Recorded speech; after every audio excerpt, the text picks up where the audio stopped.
bekerja saat ku memujimu. Kau bertata di atas pujian, ku angkat hatiku, ku pandang kekudusanmu.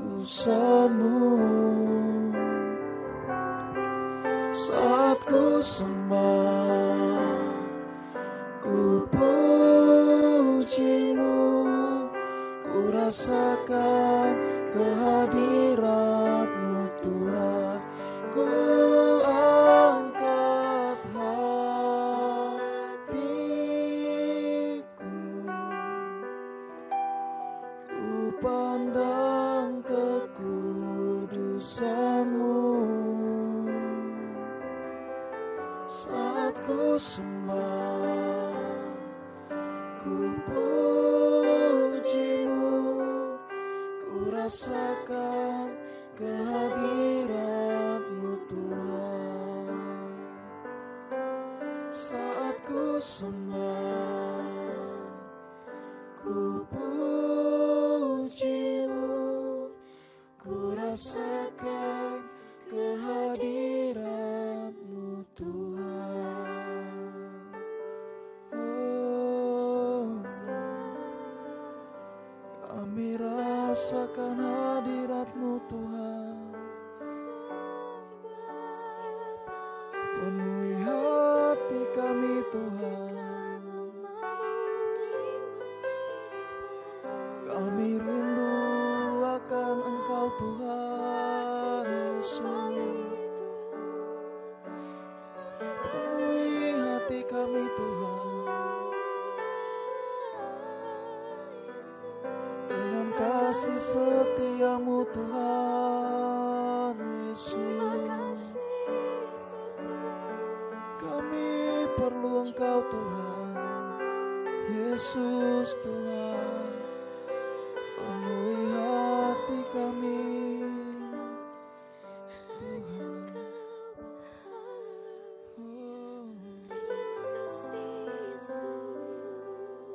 Kau baik Tuhan.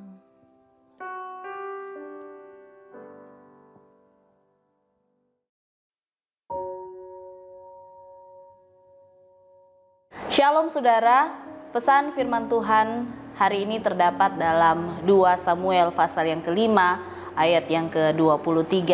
Saya bacakan untuk saudara 2 Samuel pasal yang kelima ayat yang ke-23. Maka bertanyalah Daud kepada Tuhan dan ia menjawab, janganlah maju, tetapi buatlah gerakan lingkaran sampai ke belakang mereka, sehingga engkau dapat menyerang mereka dari jurusan pohon-pohon kertau. Saudaraku, ketika Daud mengajukan pertanyaan ini yang kita baca tadi, kalau saudara membacanya dari ayat yang ke-17 di pasal yang kelima, Daud baru saja bertempur dengan orang Filistin dan memperoleh kemenangan. Orang Filistin datang dengan pasukan yang besar, tetapi dengan bantuan Allah, Daud dengan mudahnya mengalahkan mereka. Tapi perhatikan saudaraku, Alkitab mencatat bahwa ketika orang Filistin datang untuk kedua kalinya, Daud tidak kemudian langsung maju berperang tanpa bertanya kepada Tuhan terlebih dahulu. Secara manusia, secara kasat mata, Daud sudah pernah satu kali menang. Bisa saja dia berkata, seperti banyak orang lain berkata, aku pasti akan menang lagi. Aku yakin bahwa karena aku pernah menang, maka saya akan menang kembali di peperangan yang kedua ini. Mengapa aku harus berlambat-lambat membuang waktu untuk bertanya sama Tuhan? Namun Daud bukan orang seperti itu, saudara.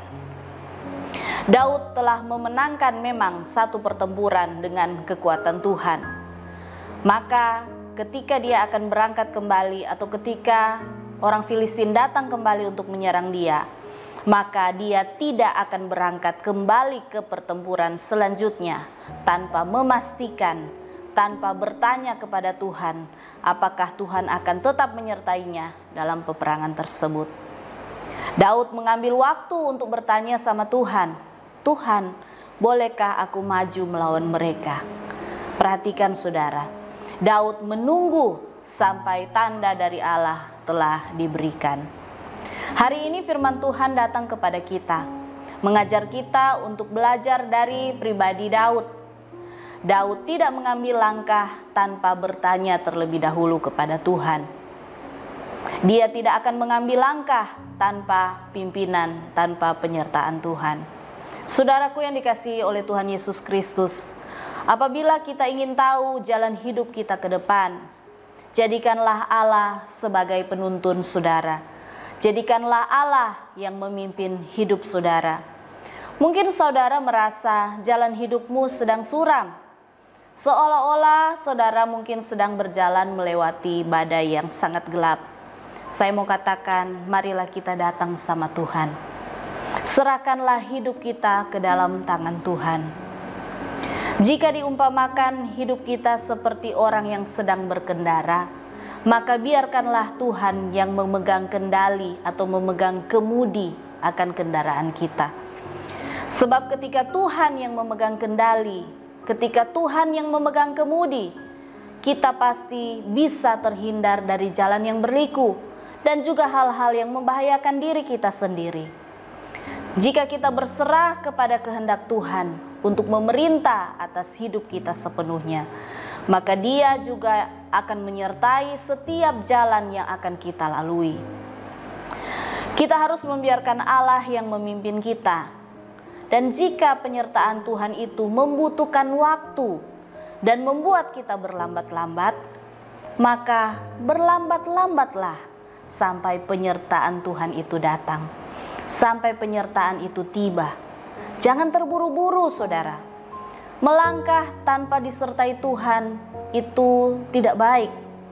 Tetapi ketika kita bersabar menunggu waktunya Tuhan, maka Tuhan pasti akan memberikan yang terbaik pada kita.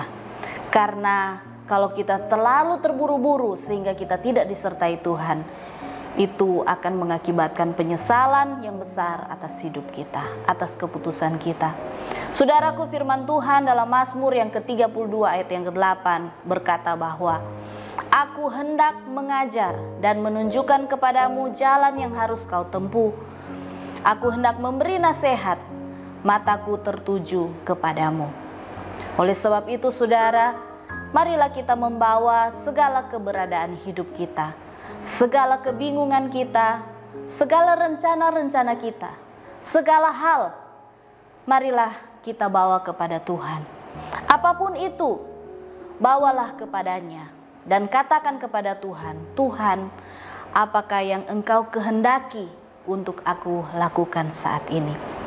Dan ambil waktu, ingat saudara, ambil waktu untuk menanti jawaban dari Tuhan. Jangan sampai kita menjalani hari ini tanpa bertanya kepada Tuhan. Karena kita adalah manusia yang lemah. Kita manusia yang bodoh dan memiliki banyak keterbatasan. Sebaliknya Tuhan, Dia adalah Allah yang berkuasa, Allah yang sanggup untuk melakukan segala perkara, Allah yang mengetahui masa depan kita, Allah yang sanggup untuk melakukan bahkan jauh lebih dari yang kita pikirkan. Dan ingat juga bahwa Dia adalah Bapa kita yang sangat baik, Bapa yang selalu peduli akan hidup saudara dan hidup saya. Demikian firman Tuhan pada hari ini, mari kita berdoa. Tuhan Yesus, terima kasih, kami bersyukur buat firman-Mu pada kami hari ini Tuhan. Mengingatkan kepada kami untuk kami tetap selalu bersandar dan berserah sepenuhnya kepadamu. Tuhan, kiranya Engkau mengambil alih hidup kami di sepanjang hari ini Tuhan. Kami berserah sepenuhnya kepadamu. Apapun yang menjadi pergumulan kami, masalah kami, hal-hal yang kami rencanakan ke depan, Tuhan Engkau yang terlebih tahu Tuhan, sampai kedalaman hati kami, bahkan Engkau mengetahui masa depan kami. Kami percaya setiap rancangan Tuhan, setiap rencana-rencana Tuhan itu pasti mendatangkan kebaikan atas hidup kami. Sebab itu Tuhan, kami mau sepenuhnya berserah dalam kendali Tuhan. Terima kasih Bapa untuk firman-Mu. Kami bersyukur dalam nama Yesus. Haleluya. Amin. Puji Tuhan. Shalom. Tuhan memberkati.